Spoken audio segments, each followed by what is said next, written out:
ಪ್ರೀತಿಯ ವೀಕ್ಷಕರಿಗೆ Shankaranand TV YouTube ವಾಹಿನಿಗೆ ಸ್ವಾಗತ ಸುಸ್ವಾಗತ. ಇವತ್ತಿನ ವಿಡಿಯೋನಲ್ಲಿ ಈ ವಾರದ 12 ರಾಶಿಗಳ ವಾರ ಭವಿಷ್ಯ ಯಾವ ರೀತಿಯಾಗಿದೆ ಅನ್ನುವಂತಹ ಮಾಹಿತಿಯನ್ನು ತಿಳ್ಕೊಳ್ಳೋಣ. ಅದಕ್ಕಿಂತ ಮುಂಚಿತವಾಗಿ ಯಾರಾದರೂ ಶಂಕರಾನಂದ ಟಿವಿ ಯೂಟ್ಯೂಬ್ ಚಾನಲ್ನ ಸಬ್ಸ್ಕ್ರೈಬ್ ಮಾಡ್ಕೊಂಡಿಲ್ಲ ಅಂದರೆ ಸಬ್ಸ್ಕ್ರೈಬ್ ಮಾಡ್ಕೊಳ್ಳಿ, ಫೇಸ್ಬುಕ್ನಲ್ಲಿ ಫಾಲೋ ಮಾಡಿ. ಇವತ್ತಿನ ಈ ವಾರದ 12 ರಾಶಿಗಳ ಭವಿಷ್ಯ ಹೇಗಿದೆ, ಒಳ್ಳೆಯದಿದ್ದರೆ ಯಾವ ರೀತಿ, ಕೆಡಕಾದರೆ ಏನು ಪರಿಹಾರ ಅನ್ನುವಂತಹ ಸವಿವರವಾದ ಮಾಹಿತಿಯನ್ನು ತಿಳ್ಕೊಳ್ಳೋಣ. ಅದರ ಜೊತೆಗೆ 8ನೇ ತಾರೀಕು 5ನೇ ತಿಂಗಳು 2024 ಅಂದರೆ ಮುಂದಿನ ತಿಂಗಳು 8ನೇ ತಾರೀಕು ಅಮಾವಾಸ್ಯೆ ದಿವಸ ನಡೀತಾ ಇರತಕ್ಕಂತಹ ಶ್ರೀ ಲಲಿತಾ ಮಹಾಯಾಗ ನಾಡಿನ ಸರ್ವ ಜನತೆಗೂ ಒಳಿತಾಗಬೇಕು. ಅದೇ ರೀತಿಯಾಗಿ ವರುಣ ದೇವರ ಆಶೀರ್ವಾದ ತುಂಬ ಬೇಗ ಆಗಿ ಎಲ್ಲ ಕಡೆ ಮಳೆ ಬೆಳೆಗಳು ಚೆನ್ನಾಗಿ ಬಂದು ರೈತಾಪಿ ವರ್ಗದವರು ಮತ್ತು ನಾವುಗಳು ಎಲ್ಲರೂ ಸುಭಿಕ್ಷವಾಗಿರಬೇಕು ಅಂತ ಹೇಳಿ ಲೋಕ ಕಲ್ಯಾಣಾರ್ಥಕವಾಗೋಸ್ಕರ 8ನೇ ತಾರೀಕು ಚೈತ್ರ ಅಮಾವಾಸ್ಯೆಯ ಪ್ರಯುಕ್ತ ನಾವು ಲಲಿತಾ ಮಹಾಯಾಗವನ್ನು ಏರ್ಪಾಟು ಮಾಡಿದ್ದೇವೆ. ಆ ಲಲಿತಾ ಮಹಾಯಾಗಕ್ಕೆ ಬಂದು ಸಾಧ್ಯವಾದಂಥವರು, ನೇರವಾಗಿಯೂ ಸಾಧ್ಯವಿಲ್ಲದೇ ಇದ್ದಂಥವರು ಪರೋಕ್ಷವಾಗಿಯೂ ಅಂದರೆ ನಮ್ಮ ಯೂಟ್ಯೂಬ್ನಲ್ಲೂ ಮತ್ತು ಕಲರ್ಸ್ ಕನ್ನಡದಲ್ಲಿ ಪ್ರಸಾರವಾಗ್ತಾ ಇರತಕ್ಕಂಥ ಮಹರ್ಷಿ ದರ್ಶನ ಕಾರ್ಯಕ್ರಮದಲ್ಲೂ ಸಹ ನೀವು ವೀಕ್ಷಣೆ ಮಾಡಬಹುದು. ಯಾರೆಲ್ಲ ಯಾಗಕ್ಕೆ ಆಗಮಿಸ್ತೀರಿ, ನಿಮ್ಮ ಕೈಲಾದ ಸೇವೆಯನ್ನು ಅಲ್ಲಿ ಸಲ್ಲಿಸಬಹುದು. ಅಥವಾ ಏನೂ ಇಲ್ಲ, ನಮಗೆ ಸಾಧ್ಯ ಇಲ್ಲ ಅಂತಂದವರು ಪರವಾಗಿಲ್ಲ, ಬಂದು ದೇವರ ಕೃಪೆಗೆ ಪಾತ್ರರಾಗಬಹುದು. ಈ ವಿಶೇಷವಾದಂಥ ಕಾರ್ಯಕ್ರಮಕ್ಕೆ ಹಲವಾರು ಜನ ಪ್ರಮುಖ ಗಣ್ಯರೆಲ್ಲ ಆಗಮಿಸ್ತಾ ಇದ್ದಾರೆ. ಯಾರೆಲ್ಲ ಆಗಮಿಸ್ತಾ ಇದ್ದಾರೆ, ಏನು ಎತ್ತ ಅನ್ನೋದನ್ನೆಲ್ಲ ಮುಂದಿನ ವಿಡಿಯೋಗಳಲ್ಲಿ ಸವಿವರವಾಗಿ ಅದರ ಬಗ್ಗೆ ತಿಳ್ಕೊಳ್ತಾ ಹೋಗೋಣ. ಈ ಲಲಿತಾ ಮಹಾಯಾಗ ಕೇವಲ ಒಂದು ಸಮಸ್ಯೆಗೆ ಮಾತ್ರ ಅಲ್ಲ, ನಿಮ್ಮೆಲ್ಲರ ಜೀವನದಲ್ಲೂ ಇರಬಹುದಾದಂತಹ ನಡೆಯಬಹುದಾಗಿರ್ತಕ್ಕಂತಹ ಎಲ್ಲ ಕೆಡುಕುಗಳಿಗೂ ಉತ್ತರವಾಗಿರ್ತಕ್ಕಂಥದ್ದು ಈ ಲಲಿತಾ ಮಹಾಯಾಗ. ಅಂತಹ ಲಲಿತಾ ತ್ರಿಪುರ ಸುಂದರಿ ಅಮ್ಮನವರ ಸಂಪೂರ್ಣ ಕೃಪಾಶೀರ್ವಾದ ನಿಮ್ಮ ಮೇಲೆ ಆಗಲಿ. ನಿಮ್ಮೆಲ್ಲರ ಜೀವನದಲ್ಲೂ ಒಳಿತುಗಳು ಉಂಟಾಗಲಿ, ಬೆಳಕುಗಳು ಮೂಡಿಬರಲಿ ಅಂತ ಹೇಳಿ ಅಮ್ಮನವ್ರನ್ನಲ್ಲಿ ಪ್ರಾರ್ಥನೆ ಮಾಡಬೇಕು. ಈಗಾಗಲೇ ಬಿಸಿ ತುಂಬ ಬಿಸಿಯಾಗಿ ಹೋಗ್ತಾ ಇದೆ, ಬೇಸಿಗೆಯ ಬಿರಿತಾಪ ತಡ್ಕೊಳ್ಳೋದಕ್ಕೆ ಆಗ್ತಾ ಇಲ್ಲ. ಎಲ್ಲ ಕಡೆ ಮಳೆ ಬೇಕು ಅಂತ ಕೇಳ್ತಾ ಇದ್ದಾರೆ. ಹಾಗಾಗಿ ವರುಣದೇವರು ಆದಷ್ಟು ಬೇಗ ಆದಷ್ಟು ಶೀಘ್ರವಾಗಿ ನಮ್ಮ ಮೇಲೆ ಅನುಗ್ರಹ ಮಾಡಲಿ ಅಂತ ಕೇಳ್ಕೊಳ್ತಾ, ಈಗಾಗಲೇ ಕೆಲವು ಕಡೆ ಮಳೆ ಶುರುವಾಗಿದೆ. 13ನೇ ತಾರೀಕು ಮಳೆ ನಕ್ಷತ್ರ, ಅಶ್ವಿನಿ ನಕ್ಷತ್ರದ ಮಳೆ ಶುರುವಾಗಿದೆ. ನೋಡೋಣ, ಇನ್ನಷ್ಟು ಎಲ್ಲ ಕಡೆಗೂ ಬರಬೇಕು. ಮಾರುತಗಳು ನಾವು ಅಂದ್ಕೊಂಡು ಹಾಗಿರೋಲ್ಲ ಅಲ್ವಾ, ಆದರೆ ಅದಕ್ಕೆ ದೈವ ಪ್ರೇರಣೆ ಆಯಿತು ಅಂದರೆ ಎಲ್ಲಿ ಏನು ಬೇಕಾದರೂ ಪವಾಡಗಳು ನಡೆಯುತ್ತೆ. ಹಾಗಾಗಿ ಈ ವರ್ಷ ಸರ್ವರಿಗೂ ಸುಭಿಕ್ಷವಾಗಲಿ, ಸರ್ವರಿಗೂ ಏಳಿಗೆಯಾಗಲಿ, ಪ್ರತಿಯೊಬ್ಬರೂ ಸಹ ದುಗುಡ ದುಃಖ ದುಮ್ಮಾನಗಳಿಂದ ಆಚೆ ಬರಲಿ ಅಂತ ಹೇಳಿ ವಿಶೇಷವಾದಂಥ ಈ ಯಾಗವನ್ನು ಮಾಡ್ತಾ ಇದ್ದೇವೆ. ಆ ಯಾಗಕ್ಕೆ ಸಾಧ್ಯವಾದಂಥವರು ಬಂದು ನೀವು ಸೇವೆ ಮಾಡಬಹುದು. ತುಂಬ ದೂರದಲ್ಲಿದ್ದೀವಿ, ನಾವು ಬರೋಕ್ಕಾಗಲ್ಲ ಅಂತಂದರೆ ನೀವು ಸಂಕಲ್ಪ ಸೇವೆ ಅನ್ನುವಂತಹ ಒಂದು ಸಣ್ಣ ಪೂಜೆಯನ್ನು ಸಹ ನೀವು ಮಾಡಿಸ್ಕೊಳ್ಳೋಕೆ ಅವಕಾಶವಿದೆ. ಅದರ ಬಗ್ಗೆ ಇನ್ನಷ್ಟು ಹೆಚ್ಚಿನ ಮಾಹಿತಿಗಳು ಬೇಕು ಅಂತ ಹೇಳಿದ್ರೆ ನಮ್ಮ ನಂಬರಿಗೆ, ವಾಟ್ಸಪ್ ನಂಬರಿಗೆ ನೀವು ಮೆಸೇಜ್ ಮಾಡಿದರೆ ಹೋಮದ ಬಗ್ಗೆ ಮಾಹಿತಿ ಕೊಡಿ ಅಂತ ಮಾಹಿತಿ ಬೇಕು ಅಂತ ಹೇಳಿ ಮೆಸೇಜ್ ಮಾಡಿದರೆ ಅದರ ಬಗ್ಗೆ ಸಂಪೂರ್ಣವಾದಂತಹ ಡೀಟೇಲ್ಸ್ನ ನಿಮಗೆ ಕಳಿಸಿಕೊಡ್ತಾರೆ. ನಿಮ್ಮ ಶಕ್ತಿಯಾನುಸಾರ ನೀವು ಅದನ್ನು ಪೂಜೆ ಮಾಡಿಸಿಕೊಳ್ಳಬಹುದು. ಇನ್ನು ಈ ವಾರದಲ್ಲಿ ಯಾವ ರಾಶಿಯವರಿಗೆ ಏನೇನಿದೆ ನೋಡೋಣ. ಮೇಷರಾಶಿಯಲ್ಲಿ ಹುಟ್ಟಿರ್ತಕ್ಕಂಥವರಿಗೆ ಈ ವಾರದಲ್ಲಿ ಗಣ್ಯ ವ್ಯಕ್ತಿಗಳಿಗೆ ಉತ್ತಮವಾಗಿರ್ತಕ್ಕಂತಹ ಲಾಭಾಂಶಗಳು ಹೆಚ್ಚಿಗೆ ಆಗ್ತದೆ. ಸಮಾಜದಲ್ಲಿ ಗೌರವ ಸ್ಥಾನಮಾನಗಳು ಪ್ರಾಪ್ತಿಯಾಗ್ತಕ್ಕಂಥದ್ದು, ಒಡಹುಟ್ಟಿದವರಿಂದ ಆಗ್ತಾ ಇದ್ದಂತಹ ಕಿರಿಕಿರಿಗಳು ನಿವಾರಣೆ ಆಗ್ತಕ್ಕಂತಹ ಒಂದು ವಾರವಾಗಿರುತ್ತೆ. ಹೋಟೆಲ್ ಉದ್ದಿಮೆದಾರರಿಗೆ ಬಹಳಷ್ಟು ಯಶಸ್ಸು, ಉತ್ತಮವಾದಂತಹ ಹಣಕಾಸಿನ ಲಾಭಗಳು ಎಲ್ಲವೂ ಸಹ ಮೇಷರಾಶಿಯವರಿಗೆ ಆಗ್ತಕ್ಕಂಥದ್ದಿರುತ್ತೆ. ಅದರಲ್ಲೂ ಮನೆಯ ಒಳಗಡೆ ಇದ್ದಂತಹ ಕಿತ್ತಾಟಗಳು ಸ್ವಲ್ಪ ಮಟ್ಟಕ್ಕೆ ಕಡಿಮೆ ಆಗುತ್ತೆ. ಶುಭ ರೀತಿಯಾಗಿರ್ತಕ್ಕಂಥ ವಾತಾವರಣವನ್ನು ಮೇಷರಾಶಿಯವರು ಈ ವಾರ ಅನುಭವಿಸ್ತೀರಿ. ಶುಭವಾಗಿದೆ, ಒಳ್ಳೆ ರೀತಿಯಲ್ಲಿದೆ. ಆದರೂ ಕೊನೆಯಲ್ಲಿ ಹೇಳೋ ಪರಿಹಾರದ ಕ್ರಮವನ್ನು ಅನುಸರಿಸಿ ಲಲಿತಾ ಹೋಮಕ್ಕೂ ಸಹ ಬಂದು ಪಾಲ್ಗೊಳ್ಳಿ. ಶುಭವಾಗಲಿ. ವೃಷಭ ರಾಶಿಯಲ್ಲಿ ಹುಟ್ಟಿರ್ತಕ್ಕಂಥವರಿಗೆ ಈ ವಾರದಲ್ಲಿ ವಯಸ್ಸಾಗಿರ್ತಕ್ಕಂಥವರಿಗೆ, ಅದರಲ್ಲೂ 60 ದಾಟಿರ್ತಕ್ಕಂಥವರಿಗೆ ಅನಾರೋಗ್ಯಗಳು ಹೆಚ್ಚಿಗೆ ಆಗ್ತಕ್ಕಂಥದ್ದು. ಯುವಕರಿಗೆ ಅಪಘಾತವಾಗ್ತಕ್ಕಂತಹ ಸಂಭವಗಳು, ವಾಹನ ಚಾಲನೆ ಮಾಡಬೇಕಾದಾಗ ತುಂಬ ಹುಷಾರಾಗಿರಬೇಕು. ಸಿನಿಮಾ ಕ್ಷೇತ್ರದಲ್ಲಿ ಕೆಲಸವನ್ನು ಮಾಡ್ತಕ್ಕಂಥವ್ರಿಗಿರ್ಬೋದು, ನಟ ನಟಿಯರಿಗೆ, ರಂಗಕರ್ಮಿಗಳಿಗೆಲ್ಲರಿಗೂ ವಿಶೇಷವಾದಂತಹ ಧನಲಾಭಗಳು ಉತ್ಪತ್ತಿ ಆಗ್ತಕ್ಕಂಥದ್ದು. ಅದರಲ್ಲೂ ಈ ತಾಯಿಯಿಂದ ಧನಗಮನ ಉಂಟಾಗ್ತಕ್ಕಂಥದ್ದು, ಮಾತೃಮೂಲ ಧನಾಗಮನ ಅಂತ ಹೇಳ್ತೀವಿ. ಆ ರೀತಿಯಾಗಿ ವೃಷಭ ರಾಶಿಯವರಿಗೆ ಈ ವಾರ ವಿಶೇಷವಾದಂಥದ್ದಿರೋದು ಇರುವಂತಹ ಯೋಗವಿದೆ. ಈ ಪಾಲುದಾರಿಕ ವ್ಯವಹಾರವನ್ನು ಮಾಡುವಂಥವರು ತುಂಬ ಹುಷಾರಾಗಿ ಮಾಡಬೇಕು. ಸ್ವಲ್ಪ ಕಿರಿಕಿರಿ ಮತ್ತು ಮೋಸ ಉಂಟಾಗೋ ಸಾಧ್ಯತೆ ಇದೆ, ಜಾಗ್ರತೆ. ಕೊನೆಯಲ್ಲಿ ಹೇಳೋ ಪರಿಹಾರವನ್ನು ಮಾಡಿ, ಲಲಿತಾ ಹೋಮಕ್ಕೂ ಸಹ ಬನ್ನಿ, ಶುಭವಾಗಲಿ. ಮಿಥುನ ರಾಶಿ. ಮಿಥುನ ರಾಶಿಯಲ್ಲಿ ಹುಟ್ಟಿರುವಂಥವ್ರಿಗೆ ಈ ವಾರದಲ್ಲಿ ಈ ಬಟ್ಟೆ ವ್ಯಾಪಾರಸ್ಥರಿಗೆ, ರೇಷ್ಮೆ ಉತ್ಪನ್ನಗಳ ಮಾರಾಟಗಾರರಿಗೆ, ರೇಷ್ಮೆಯ ಬೆಳೆಗಾರರಿಗೆ, ಕೃಷಿಕರಿಗೆ ವಿಶೇಷವಾದಂತಹ ಧನಲಾಭಗಳು ಉಂಟಾಗ್ತದೆ. ಅದರಲ್ಲೂ ಈ ಒಂದು ಮಿಥುನ ರಾಶಿಯಲ್ಲಿ ಹುಟ್ಟಿ ಯಾರು ಕಮ್ಯುನಿಕೇಷನ್ ಡಿಪಾರ್ಟ್ಮೆಂಟ್ಗಳಲ್ಲಿ ಕೆಲಸವನ್ನು ಮಾಡ್ತಾ ಇರ್ತೀರಿ ಅವರೆಲ್ಲರಿಗೂ ಸಹ ಉತ್ತಮವಾಗಿರ್ತಕ್ಕಂತಹ ಧನದ ಲಾಭ ಉಂಟಾಗುವಂತಹದ್ದು ಇದೆ. ಅದರಲ್ಲೂ ಈ ಪುನರ್ವಸು ನಕ್ಷತ್ರದಲ್ಲಿ ಹುಟ್ಟಿರುವಂಥವರಿಗೆ ವಿದೇಶಕ್ಕೇನಾದರೂ ನೀವು ಪ್ರಯತ್ನ ಪಡ್ತಾ ಇದ್ದರೆ ಉತ್ತಮವಾಗಿರ್ತಕ್ಕಂತಹ ವಿದೇಶ ಪ್ರಯಾಣದ ಯೋಗ ನಿಮಗೆ ಉಂಟಾಗುತ್ತೆ. ತಂದೆ ತಾಯಿಗಳ ಆಶೀರ್ವಾದ ನಿಮಗೆ ತುಂಬ ಹೆಚ್ಚಿಗೆ ಆಗ್ತಕ್ಕಂಥದ್ದು. ವಿದ್ಯಾಭ್ಯಾಸಕ್ಕಾಗಿ ಸ್ವಲ್ಪ ಹೆಚ್ಚಿನ ಪ್ರಯತ್ನವನ್ನು ಪಡಬೇಕು. ವೃತ್ತಿಯಲ್ಲಿ ಹಂತ ಹಂತವಾಗಿ ಪ್ರಗತಿಯನ್ನು ಸಾಧಿಸ್ತೀರಿ ಮಿಥುನ ರಾಶಿಯವರು. ಆದರೂ ಕೊನೆಯಲ್ಲಿ ಹೇಳೋ ಪರಿಹಾರವನ್ನು ಮಾಡ್ಕೊಳ್ಳಿ, ಶುಭವಾಗಲಿ. ಲಲಿತಾ ಹೋಮಕ್ಕೆ ಬರೋದು ಮರೆಯೋದು ಬೇಡ. ಕರ್ಕಾಟಕ ರಾಶಿ. ಕರ್ಕಾಟಕ ರಾಶಿಯಲ್ಲಿ ಹುಟ್ಟಿರ್ತಕ್ಕಂಥವ್ರಿಗೆ ನಿಮ್ಮ ಸಂಗಾತಿಯ ಜೊತೆಗೆ ವಿಪರೀತವಾದಂತಹ ಸಾಮರಸ್ಯದ ಕೊರತೆ ಈ ವಾರದಲ್ಲಿ ಉಂಟಾಗುತ್ತೆ. ಮನೆಯಲ್ಲಿ ನೆಮ್ಮದಿ ಹಾಳಾಗ್ತಕ್ಕಂಥದ್ದು, ಕುಟುಂಬದ ಒಳಗೆ ವಿರಸಗಳು ಜಾಸ್ತಿ ಆಗ್ತಕ್ಕಂಥದ್ದು ಆಗುತ್ತೆ. ಆದರೆ ವ್ಯಾಪಾರಸ್ಥರಿಗೆ ವ್ಯಾಪಾರದಲ್ಲಿ ಯಥೇಚ್ಛವಾದಂತಹ ಧನಾಗಮನವೂ ಇರುತ್ತೆ. ಸಾಲಬಾಧೆಯಿಂದ ಆಚೆ ಬರ್ತೀರಿ. ಈ ವಾರದಲ್ಲಿ ಒಂದು ಸ್ವಲ್ಪ ಅನಾರೋಗ್ಯದಿಂದ ಆರೋಗ್ಯದಲ್ಲಿ ಏರುಪೇರುಗಳು, ಅನಾರೋಗ್ಯ ಪೀಡೆ ಬರ್ತಕ್ಕಂತಹ ಸಾಧ್ಯತೆಗಳಿದ್ದಾವೆ. ಸ್ವಲ್ಪ ಹುಷಾರಾಗಿರ್ತಕ್ಕಂಥದ್ದು ಒಳ್ಳೆಯದು. ನಿಮ್ಮ ಮಕ್ಕಳ ಚಟುವಟಿಕೆಯ ಮೇಲೆ ಒಂದು ಸ್ವಲ್ಪ ಜಾಗ್ರತೆಯಾಗಿ ಕಣ್ಣಿಟ್ಟಿರಿ. ಸ್ವಲ್ಪ ಅವರ ಚಟುವಟಿಕೆಗಳಿಂದ ಮುಂದಿನ ದಿನಮಾನಗಳಲ್ಲಿ ಕೆಡುಕಿನ ಸಂಭವಗಳಿದ್ದಾವೆ, ಹುಷಾರು. ಕರ್ಕಾಟಕ ರಾಶಿಯವರು ಕೊನೆಯಲ್ಲಿ ಹೇಳೋ ಪರಿಹಾರದ ಕ್ರಮವನ್ನು ಅನುಸರಿಸಿ ಲಲಿತಾ ಹೋಮಕ್ಕೆ ಬಂದು ಅಮ್ಮನವರ ಕೃಪೆಗೆ ಪಾತ್ರರಾಗಿ, ಶುಭವಾಗಲಿ. ಸಿಂಹರಾಶಿ. ಸಿಂಹರಾಶಿಯಲ್ಲಿ ಹುಟ್ಟಿರ್ತಕ್ಕಂಥವ್ರಿಗೆ ನಿಮ್ಮ ಕೆಲಸ ಕಾರ್ಯಗಳಲ್ಲಿ ಸಾಫಲ್ಯತೆಯನ್ನು ನೋಡ್ತೀರಿ. ವಿದ್ಯಾರ್ಥಿಗಳಿಗೆ, ಉನ್ನತ ವಿದ್ಯಾಭ್ಯಾಸಕ್ಕೆ ಹೋಗ್ತಕ್ಕಂಥ ವಿದ್ಯಾರ್ಥಿಗಳಿಗೆ ಇದ್ದಂತಹ ಅಡೆತೊಡೆಗಳೆಲ್ಲ ಸ್ವಲ್ಪ ನಿವಾರಣೆ ಆಗ್ತಕ್ಕಂಥದ್ದು. ಮಹಿಳೆಯರಿಗೆ ಆರೋಗ್ಯ ಪ್ರಾಪ್ತಿ ಉಂಟಾಗುತ್ತೆ. ವ್ಯಾಪಾರಸ್ಥರಿಗೆ ವ್ಯಾಪಾರದಲ್ಲಿ ಹೆಚ್ಚಿನ ಲಾಭಗಳು ಸಿಗ್ತಕ್ಕಂತಹದ್ದು. ಆಡಿಟರ್ಗಳಾಗಿ ಕೆಲಸವನ್ನು ಮಾಡ್ತಕ್ಕಂಥವ್ರಿಗೆ, ಅದೇ ರೀತಿಯಾಗಿ ಲೆಕ್ಕಪತ್ರಗಳ ಪರಿಶೋಧಕರಾಗಿರ್ತಕ್ಕಂಥವ್ರಿಗೆಲ್ಲ ಉತ್ತಮವಾಗಿರ್ತಕ್ಕಂತಹ ಧನದ ಲಾಭ ಉಂಟಾಗ್ತದೆ. ಸ್ವಲ್ಪ ಮಟ್ಟಕ್ಕೆ ಸಣ್ಣ ಸಣ್ಣ ಕಿರಿಕಿರಿಗಳು ಈ ವಾರದಲ್ಲಿ ಇದ್ದದ್ದೇ ಸಿಂಹರಾಶಿಯವರಿಗೆ, ಸ್ವಲ್ಪ ಜಾಗ್ರತೆಯಾಗಿರಿ. ಮಿಕ್ಕಿದ್ದೆಲ್ಲ ಶುಭವಾದ ವಾತಾವರಣ ಇದೆ. ಕೊನೆಯಲ್ಲಿ ಹೇಳೋ ಪರಿಹಾರವನ್ನು ಮಾಡಿಕೊಳ್ಳಿ. ಜೊತೆಗೆ ಮುಂದಿನ ತಿಂಗಳು ಅಂದರೆ ಮೇ 8ನೇ ತಾರೀಕು ನಡೀತಕ್ಕಂತಹ ಲಲಿತಾ ಹೋಮಕ್ಕೆ ಬಂದು ಪಾಲ್ಗೊಳ್ಳಿ, ಇನ್ನಷ್ಟು ಶುಭವಾಗುತ್ತೆ. ಕನ್ಯಾ ರಾಶಿ. ಕನ್ಯಾ ರಾಶಿಯಲ್ಲಿ ಹುಟ್ಟಿರ್ತಕ್ಕಂಥವ್ರಿಗೆ ಈ ವಾರದಲ್ಲಿ ಅರ್ಧ ಶುಭ ಅರ್ಧ ಅಶುಭ.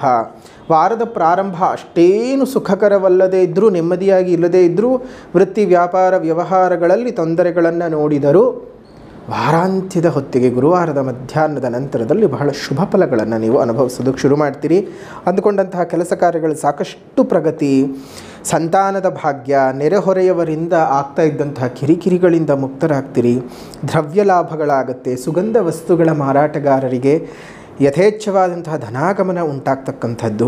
ವಿವಾದಗಳೇನಾದರೂ ಇತ್ತು ಅಂತ ಹೇಳಿದ್ರೆ ರಾಜಿ ಪಂಚಾಯಿತಿಗಳು ನಡೆದು ನಿಮಗೆ ಶುಭವಾದ ವಾತಾವರಣ ಉಂಟಾಗ್ತಕ್ಕಂಥದ್ದು. ಹೀಗೆ ಉತ್ತಮವಾದಂತಹ ಒಂದು ಫಲಗಳನ್ನು ವಾರದ ಮಧ್ಯದ ನಂತರದಲ್ಲಿ ನೋಡ್ತೀರಿ. ಶುಭವಾದ ವಾತಾವರಣ ಇದೆ ಕನ್ಯಾ ರಾಶಿಯವರಿಗೆ, ಏನು ಯೋಚನೆ ಮಾಡೋದು ಬೇಡ. ಕೊನೆಯಲ್ಲಿ ಹೇಳೋ ಪರಿಹಾರ ಮಾಡ್ಕೊಳ್ಳಿ. ಲಲಿತಾ ಹೋಮಕ್ಕೂ ಸಹ ಬನ್ನಿ, ಶುಭವಾಗಲಿ. ಕನ್ಯಾ ರಾಶಿ ಆದ ನಂತರ ತುಲಾರಾಶಿ. ತುಲಾರಾಶಿಯಲ್ಲಿ ಹುಟ್ಟಿರ್ತಕ್ಕಂಥವ್ರಿಗೆ ಈ ವಾರದಲ್ಲಿ ಪ್ರೇಮ ಜೀವನದಲ್ಲಿ ಸುಖ ಪ್ರಾಪ್ತಿ ಆಗ್ತಕ್ಕಂಥದ್ದು. ಯುವಕ ಯುವತಿಯರಿಗೆ ಒಳ್ಳೆಯ ರೀತಿಯಾಗಿರ್ತಕ್ಕಂಥ ವಿವಾಹಕ್ಕೆ ಸಂಬಂಧಪಟ್ಟ ಮಾತುಕತೆಗಳು ನಡೆಯುತ್ತೆ. ವೈದ್ಯರುಗಳಾಗಿ ಮತ್ತು ವೈದ್ಯಕೀಯ ಕ್ಷೇತ್ರದಲ್ಲಿ ಕೆಲಸವನ್ನು ನಿರ್ವಹಿಸ್ತಾ ಇರತಕ್ಕಂಥವ್ರಿಗೆ ವಿಶೇಷವಾಗಿರ್ತಕ್ಕಂತಹ ಒಂದು ಸ್ಥಾನಮಾನಗಳು ಪ್ರಾಪ್ತಿ ಆಗ್ತಕ್ಕಂಥದ್ದು.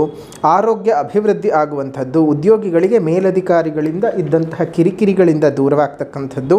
ಧನದ ಆಗಮನ ತುಂಬ ಚೆನ್ನಾಗಿ ಆಗ್ತಕ್ಕಂಥದ್ದು. ತುಲಾರಾಶಿಯವರಿಗೆ ವಿದೇಶ ಪ್ರಯಾಣ ಯೋಗದ ಸಾಧ್ಯತೆಗಳು ಸಹ ಈ ವಾರದಲ್ಲಿ ತುಲಾರಾಶಿಯವರಿಗೆ ಇರತಕ್ಕಂಥದ್ದು. ಒಟ್ಟಾರೆ ಶುಭವಾದ ವಾತಾವರಣವನ್ನು ತುಲಾ ರಾಶಿಯವರು ನೋಡ್ತೀರಿ, ಹಾಗಂತ ದೇವರ ನಾಮಜಪಗಳನ್ನು, ದೇವರ ಪೂಜೆಯನ್ನು ಮಾಡೋದು ಮರೆಯೋದು ಬೇಡ.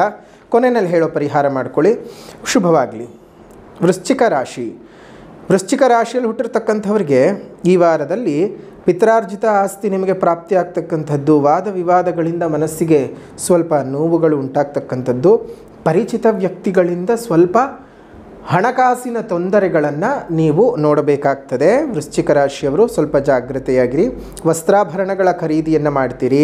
ಹಣಕಾಸಿನ ವಿಚಾರದಲ್ಲಿ ಜಾಗ್ರತೆ ಮಾಡ್ಕೊಳ್ಳೋದು ತುಂಬ ಒಳ್ಳೆಯದು. ಬಂಧು ಮಿತ್ರರ ಸಹಕಾರವೂ ಸಹ ನಿಮಗೆ ಸಿಗತ್ತೆ. ಉದ್ಯೋಗದಲ್ಲಿ ಬಡ್ತಿ ಸಿಗ್ತಕ್ಕಂತಹದ್ದು. ಅಂದರೆ ಈ ಒಂದು ವೃಶ್ಚಿಕ ರಾಶಿಯವರಿಗೆ ಅರ್ಧ ಶುಭವಾದ ವಾತಾವರಣ, ಇನ್ನರ್ಧ ಅಶುಭದ ವಾತಾವರಣ ಇದೆ. ಸ್ವಲ್ಪ ಜಾಗ್ರತೆಯಾಗಿರಿ. ಕೊನೆಯಲ್ಲಿ ಹೇಳ್ತಕ್ಕಂತಹ ಪರಿಹಾರದ ಕ್ರಮವನ್ನು ಅನುಸರಿಸಿ. ಶುಭವಾಗಲಿ. ಮುಂದಿನ ರಾಶಿ ಧನಸ್ಸು ರಾಶಿಯಲ್ಲಿ ಹುಟ್ಟಿರ್ತಕ್ಕಂಥವರಿಗೆ ಈ ವಾರದಲ್ಲಿ ಹಿರಿಯ ಅಧಿಕಾರಿಗಳಿಂದ ಉದ್ಯೋಗಿಗಳಿಗೆ ಸ್ವಲ್ಪ ಮಟ್ಟಕ್ಕೆ ಕಿರಿಕಿರಿಗಳಿಂದ ಮುಕ್ತರಾಗ್ತೀರಿ. ಹಿರಿಯ ಅಧಿಕಾರಿಗಳು ಕೊಡ್ತಾ ಇದ್ದಂತಹ ಕಿರಿಕಿರಿಗಳಿಂದ ಮುಕ್ತರಾಗ್ತೀರಿ.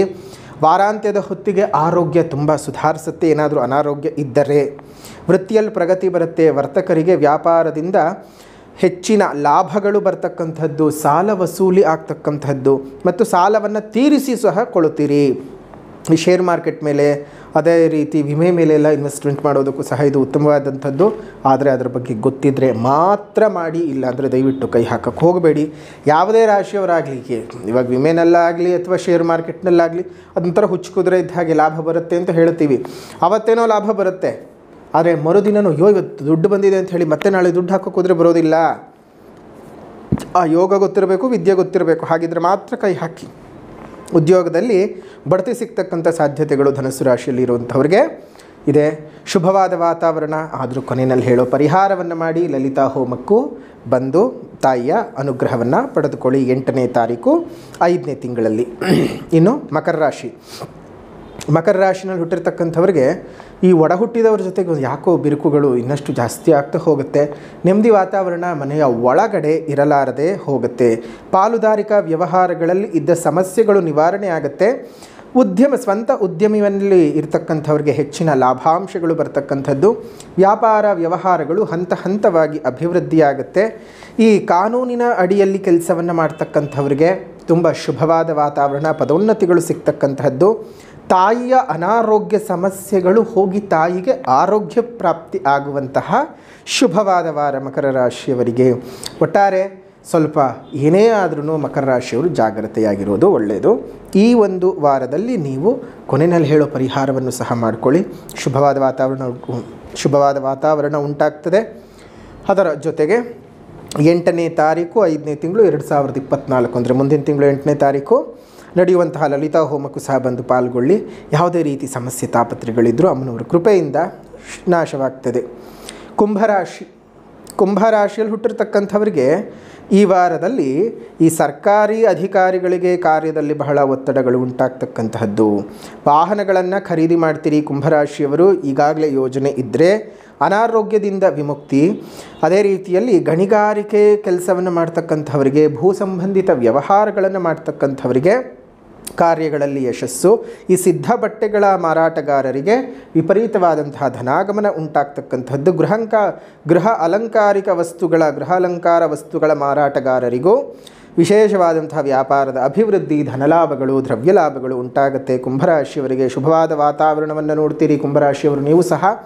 ಆದರೂ ಮೈ ಮರೆಯೋದು ಬೇಡ. ಕೊನೆಯಲ್ಲಿ ಹೇಳೋ ಪರಿಹಾರವನ್ನು ಮಾಡ್ಕೊಳ್ಳಿ. 8ನೇ ತಾರೀಕು 5ನೇ ತಿಂಗಳು 2024 ಲಲಿತಾ ಹೋಮಕ್ಕೆ ಬಂದು ಪಾಲ್ಗೊಳ್ಳಿ. ಶುಭವಾಗಲಿ. ಮೀನರಾಶಿ ಕೊನೆಯದಾಗಿ ಏನು ಹೇಳೋದು ಮೀನರಾಶಿಯವರ ಬಗ್ಗೆ? ಈ ವಾರದಲ್ಲಿ ಹೆಚ್ಚಿನ ಧನಲಾಭಗಳು ಮೀನರಾಶಿಯವರಿಗೆ ಉಂಟಾಗುತ್ತೆ. ಸರ್ಕಾರಿ ಉದ್ಯೋಗಿಗಳಿಗೆ ಸ್ವಲ್ಪ ಮಟ್ಟಕ್ಕೆ ಈ ಸರ್ಕಾರದ ಕೆಲಸಗಳೆಲ್ಲ ಜಾಸ್ತಿ ಆಗ್ತಕ್ಕಂಥದ್ದು, ಕೆಲಸ ಕಾರ್ಯಗಳಲ್ಲಿ ಒತ್ತಡ. ಆದರೂ ಮನಸ್ಸು ಸ್ವಲ್ಪ ಶಾಂತಿಯಾಗಿ ಇರುತ್ತೆ, ತಾಳ್ಮೆಯಲ್ಲೇ ಇರುತ್ತೆ. ಅವಿವಾಹಿತರಿಗೆ ವಿವಾಹ ನಿಶ್ಚಯವಾಗ್ತಕ್ಕಂಥ ಸಾಧ್ಯತೆಗಳು ಈ ವಾರ ಇರುತ್ತೆ. ಗುಪ್ತ ಶತ್ರುಗಳ ಒಂದು ಕೈವಾಡಗಳು ವ್ಯಾಪಾರದಲ್ಲಿ ಉಂಟಾಗ್ತದೆ. ಸ್ವಲ್ಪ ಜಾಗ್ರತೆಯಾಗಿರೋದು ತುಂಬ ಒಳ್ಳೆಯದು. ಅದು ಅಲ್ಲದೆ ಮೀನರಾಶಿಯವರಿಗೆ ಶತ್ರುಕಾಟ, ಗುಪ್ತಶತ್ರು, ಹಿತಶತ್ರು, ಯಾವುದೇ ರೀತಿಯಾದ ಶತ್ರುಗಳಿದ್ರೂ ಅವ್ರಿಗೆ ಶತ್ರುಗಳೇ. ಮೀನರಾಶಿಯವರು ಹುಟ್ಟಿದಾಗಲಿಂದ ಸಾಯೋವರೆಗೂ ಅವ್ರದ್ದೊಂಥರ ಹಣೆ ಬರಹ. ಶತ್ರುಕಾಟದ ಜೊತೆಗೇ ಪಾಪ ಇರ್ತಾರೆ, ಜೊತೆಲೇ ಇದ್ದು ಮೋಸ ಮಾಡ್ತಿರ್ತಾರೆ, ಜೊತೆಲೇ ಇದ್ದು ಬೈತಿರ್ತಾರೆ, ಜೊತೆಲೇ ಇದ್ದು ಏನಾದರೂ ಒಂದು ತಂಟೆ ತಾಪತ್ರೆಗಳನ್ನು ಮೀನರಾಶಿಯವ್ರಿಗೆ ಪಾಪ ಕೊಡ್ತಾನೇ ಇರ್ತಾರೆ. ಸ್ವಲ್ಪ ಜಾಗೃತಿಯಾಗಿರಿ. ಧನಲಾಭ ತುಂಬ ಚೆನ್ನಾಗಿದೆ ಈ ವಾರದಲ್ಲಿ ಮೀನರಾಶಿಯವರಿಗೆ. ಶುಭವಾದ ವಾತಾವರಣವನ್ನು ನೋಡ್ತೀರಾ. ಇನ್ನಷ್ಟು ಶುಭ ಫಲಗಳು ಬೇಕು ಅಂದರೆ ಈಗ ಹೇಳ್ತಕ್ಕಂತಹ ಪರಿಹಾರದ ಕ್ರಮವನ್ನು ಅನುಸರಿಸಿ. ಮೊದಲನೇದಾಗಿ ಸಾಮಾಜಿಕವಾದ ಪರಿಹಾರ. ನಾವು ಈ ಪ್ರಕೃತಿಯಲ್ಲಿ ಬದುಕ್ತಾ ಇದ್ದೇವೆ, ಸಾಧ್ಯವಾದ ಕಡೆ ಗಿಡಗಳನ್ನು ನೆಟ್ಟು ಪೋಷಣೆ ಮಾಡೋಣ. ನಿಮ್ಮ ಸುತ್ತಮುತ್ತ ಇರತಕ್ಕಂತಹ ಉದ್ಯಾನವನಗಳಲ್ಲಿ ಒಂದೊಂದು ಹಣ್ಣಿನ ಗಿಡಗಳನ್ನು ಕೊಟ್ಟು ಪೋಷಣೆ ಮಾಡೋಣ. ಅದರಿಂದ 4-6 ವರ್ಷಗಳಲ್ಲಿ ಅದು ಬೆಳೆದು ನಿಂತು ಎಷ್ಟೋ ಪಕ್ಷಿಗಳಿಗೆ, ಪ್ರಾಣಿಗಳಿಗೆ ಆಹಾರದ ವ್ಯವಸ್ಥೆ, ನಮ್ಮೆಲ್ಲರಿಗೂ ಪ್ರಾಣವಾಯುವಿನ ವ್ಯವಸ್ಥೆ ಆಗ್ತಾ ಇರುತ್ತೆ. ಅದರಿಂದ ನಮಗೆ ಸಹ ಒಳ್ಳೆಯದಲ್ವಾ.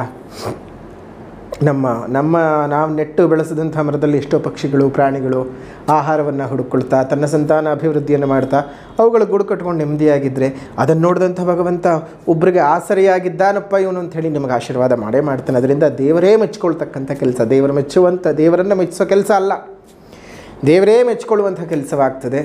ಜೊತೆಗೆ ಈ ಬಿರು ಬೇಸಿಗೆಯ ಕಾಲಕ್ಕೆ ನಿಮ್ಮ ಮನೆ ಮುಂದೆ ಮತ್ತು ಮೇಲ್ಭಾಗದಲ್ಲಿ ಒಂದೊಂದು ಸಣ್ಣ ಸಣ್ಣ ಕುಂಡಗಳಲ್ಲಿ ನೀರನ್ನು ಇಡ್ತಾ ಬನ್ನಿ. ಅದರಿಂದ ಎಷ್ಟೋ ಪ್ರಾಣಿಗಳಿಗೆ, ಪಕ್ಷಿಗಳಿಗೆ ನೀರಿನ ಆಸರೆ ಸಿಕ್ಕ ಹಾಗಾಗ್ತದೆ. ಅದರಿಂದ ಎಷ್ಟೋ ಜೀವಿಗಳ ಪ್ರಾಣ ಉಳಿಸಿದ ಪುಣ್ಯದ ಫಲವರ್ಧನೆಯು ನಿಮಗೆ ಉಂಟಾಗ್ತದೆ. ತಮ್ಮೆಲ್ಲರಿಗೂ ಸಹ ಶುಭವಾಗಲಿ. ಅದರ ಜೊತೆಗೆ ನಿಮ್ಮ ಜೀವನದ ಇನ್ಯಾವುದೇ ರೀತಿಯ ಸಮಸ್ಯೆ ಇರ್ಬೋದು, ವಿವಾಹವಾಗ್ತಾ ಇಲ್ಲ, ವಿವಾಹ ನಿಶ್ಚಯವಾಗ್ತಾ ಇಲ್ಲ, ವಿವಾಹ ಆಗಿ ತೊಂದರೆ ಆಗ್ತಿದೆ, ಮದುವೆ ಜೀವನ ಸರಿ ಇಲ್ಲ, ಗಂಡ ಹೆಂಡತಿ ತೊಂದರೆಗಳು, ಸಾಲದ ಸಮಸ್ಯೆ, ಕೃತಿಮ ದೋಷ, ಮಾಟಮಂತ್ರ ದೋಷ, ದೃಷ್ಟಿದೋಷ, ಜೀವನದಲ್ಲಿ ಅಭಿವೃದ್ಧಿನೇ ಆಗ್ತಿಲ್ಲ, ನೌಕರಿನಲ್ಲಿ ತೊಂದರೆ, ನೌಕರಿಯೇ ಸಿಗ್ತಾ ಇಲ್ಲ, ಮನೆಯಲ್ಲಿ ಯಾವಾಗಲೂ ಕಿರಿಕಿರಿ, ಮನೆಯಲ್ಲಿ ನೆಮ್ಮದಿ ಇಲ್ಲ, ಸುಖ ಶಾಂತಿ ಸೌಖ್ಯಗಳೇ ನಮಗೆ ಗಗನ ಕುಸುಮವಾಗಿ ಹೋಗಿದೆ, ಮರೀಚಿಕೆಯಾಗಿದೆ, ಏನು ಮಾಡಿದ್ರೂ ಜೀವನದಲ್ಲಿ ಅಭಿವೃದ್ಧಿ ಆಗ್ತಾ ಇಲ್ಲ. ಇನ್ಯಾವುದೇ ರೀತಿ ಸಮಸ್ಯೆ ಇದ್ದರೂ ಅದಕ್ಕೆ ತಾಯಿ ಲಲಿತಾದೇವಿಯೇ ಪರಿಹಾರ.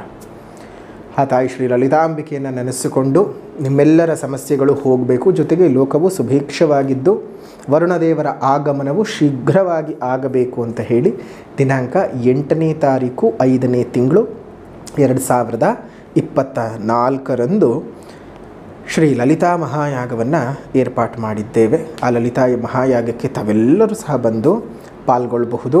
ಅದರ ಜೊತೆಗೆ ಆ ದೇವರ ಸಂಪೂರ್ಣ ಅನುಗ್ರಹವನ್ನು ಸಹ ಪ್ರಾಪ್ತಿಯಾಗ್ಬೋದು. ಸಾಧ್ಯವಿದ್ದವರು ಸೇವೆಯ ವಿವರಗಳನ್ನು ನಿಮಗೆ ವಾಟ್ಸಪ್ನಲ್ಲಿ ಕಳಿಸ್ತಾರೆ, ನೀವು ಸೇವೆ ಮಾಡಿಸಬಹುದು.